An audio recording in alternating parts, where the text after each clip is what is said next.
Kelinci dan kura-kura. Hai kawan, jumpa lagi.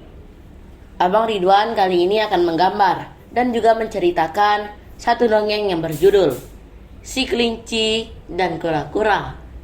Bagaimanakah kisah selanjutnya? Sebelum kalau ceritanya, pastikan untuk mensupport kita ya dengan cara like, komen, subscribe, dan nyalakan loncengnya juga ya. Oke, kita langsung ke alur ceritanya ya. Alkisah, hiduplah seekor kelinci di sebuah hutan. Dia senang melompat-lompat, berkeliling hutan seharian, dan membanggakan dirinya. Dia suka membicarakan betapa cepat dirinya dibanding hewan lain di hutan. Akulah hewan tercepat di hutan ini. Apa ada yang mau balapan denganku? Ujar kelinci. Kelinci memang dapat berlari dengan cepat menggunakan kakinya yang besar. Belum ada hewan lain yang pernah memenangkan balapan dengannya. Karena selalu menang balapan, kelinci merasa dirinya lah hewan tercepat di hutan itu.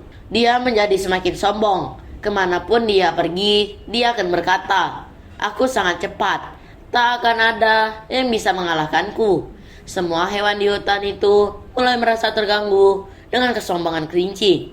Mereka ingin dia diberi pelajaran agar sadar. Perbincangan mereka terdengar sampai kepada kura-kura.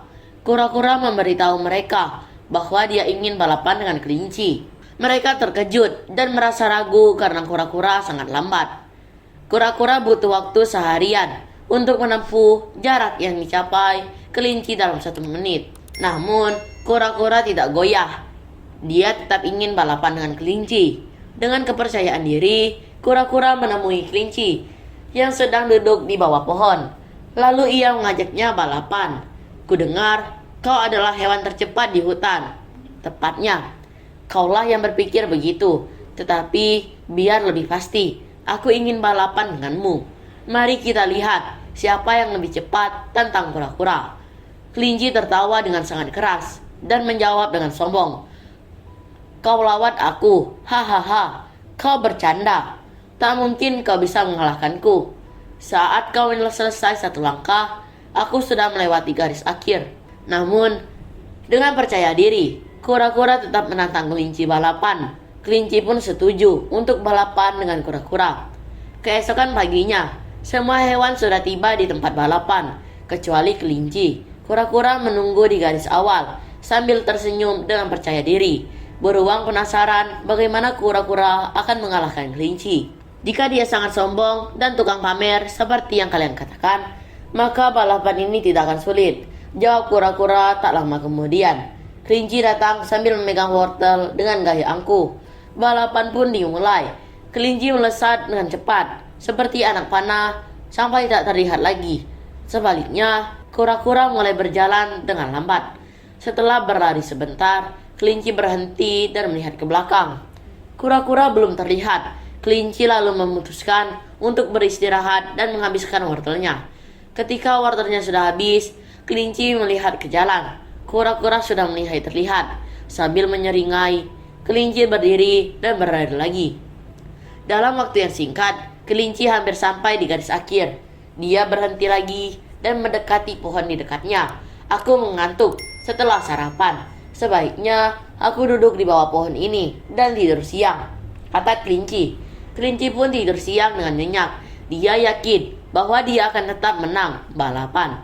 Tidak seperti kelinci, kura-kura terus berjalan. Walaupun sangat lambat, dia terus berjalan dengan percaya diri melewati kelinci yang tidur ternyenyak. Tidak lama kemudian, kelinci terbangun. Dia melihat ke jalan, tapi kura-kura masih belum terlihat. Sambil tertawa, kelinci berdiri hendak menyelesaikan balapan. Dia berjalan menuju garis akhir dengan lambat. Kelinci sangat terkejut. Ternyata kura-kura sudah mendekati garis akhir. Lalu dia berlari dengan sekuat tenaga untuk melewati kura-kura. Tapi terlambat. Kura-kura sudah tiba di garis akhir terlebih dahulu. Hewan-hewan yang menunggu di garis akhir sangat senang karena kura-kura berhasil mengalahkan kelinci. Mereka melemparkan kura-kura ke udara dengan penuh sukacita. Sementara itu, kelinci berdiri di pojok dengan sangat sedih. Kemudian, Kura-kura mendekati kelinci dan berkata, "Tuan kelinci, yang penting itu konsisten dalam melakukan segala sesuatu. Kesombongan itu merupakan kelemahan. Aku mengalahkanmu, bukan karena aku lebih cepat, tetapi aku lebih bijak dan melakukan segala sesuatu dengan serius." Lanjutnya, mendengar nasihat kura-kura, kelinci menyadari kesalahannya. Dia tidak pernah sombong lagi setelah itu, dan cerita pun selesai. Gimana ceritanya? Menarik kan? Nah, dari cerita ini kita dapat belajar bahwa sombong itu tidak baik, bahkan bisa menjadi sebuah kelemahan. Orang yang sombong akan merasa kemampuannya sudah cukup dan menjadi lengah, karenanya seperti kelinci. Selain itu, kita juga dapat belajar bahwa kekurangan atau kelemahan bukanlah penghalang untuk meraih keberhasilan. Cukup konsisten dan bersungguh-sungguh dalam melakukan segala sesuatu, maka kita akan meraih keberhasilan. Makasih banyak ya kawan-kawan sudah menyimak cerita kita kali ini. Sampai jumpa di kisah dan cerita yang lainnya dalam video menggambar dan bercerita. Terima kasih ya, bye.